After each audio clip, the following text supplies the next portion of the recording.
Hey guys, welcome back. My name is Lorenz, this is Eddie, and we're gonna talk about part 2 of our ankle lock series. Last video, I showed you how to cinch it up and finish it. And today we look at the variation when we go belly down to finish. Also, when he defends, that's a good time to go for this variation, okay? Let's have a look here. Quick recap, so we are on the same page. Sit down, please, Eddie. Just sit down. Give me the leg.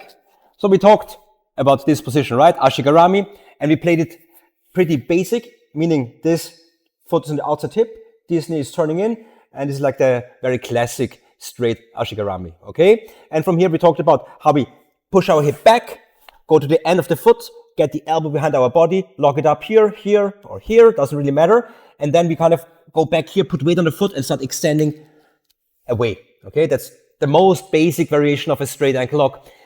IBJJF legal, no twisting force, so all of you can do this gi and no gi, okay? Now, let's talk about a few things here. So number one, everybody learns very quickly that this foot can be a problem, right? Like for him, defensively speaking. So if he can push this foot down, now if I lean back to finish, he can push his leg deeper, can jump over, yes? And again, I'm back at the shin and not at the foot where I want to be. So this reaction where they push down and try to hop the hip over is one of the most common defenses you're going to see in the beginning, okay? So let's go back.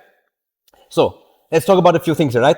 I slide my hip back, I go to the end of the foot, and I see him already pushing my foot down, okay? Now, if I stay on my hip here and wait for him to jump over, I lost it. So we have to start switching here and going belly down. Now, look at my right foot. I'm going to take my right foot out and put it on his hip, right? He just took this off, so I have to replace it with my other foot. So I have the ability to push him away and keep his hip away from mine, okay? So I'm going to go to here. Now, he's going to jump over, and I'm going to get my hand on the floor and lift my hip up and go like to my head, okay? I'm going to start going into this position and weaving my foot over his hamstring, okay? Now, I'm going to go knee to the floor, and already we're in a belly down position here, okay?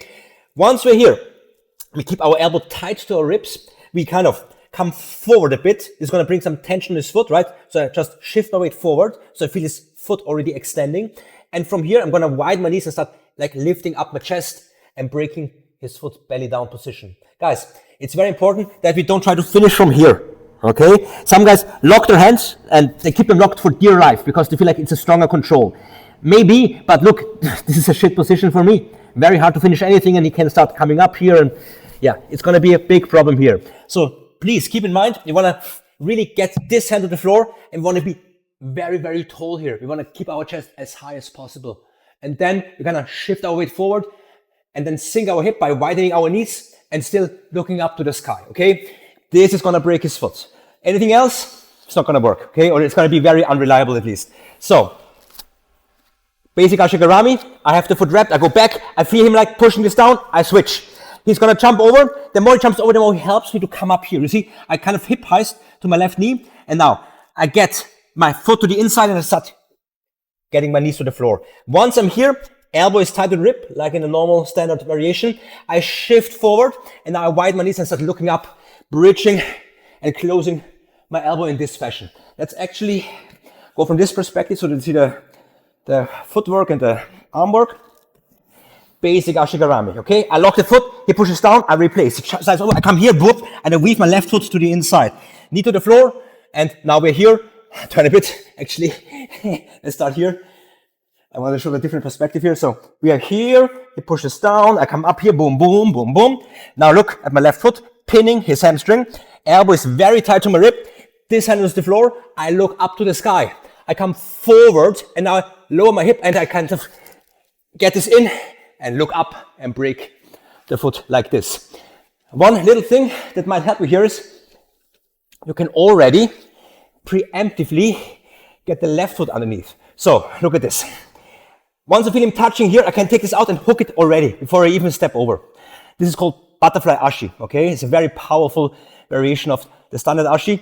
Works very well against longer legs because it's sometimes hard to reach the end of the foot if you stay in the standard ashi. If he's got long legs, I might not have enough range of motion to keep the foot on the hip and get his foot extended. So what I will often do here is I slide back and I get my foot in already.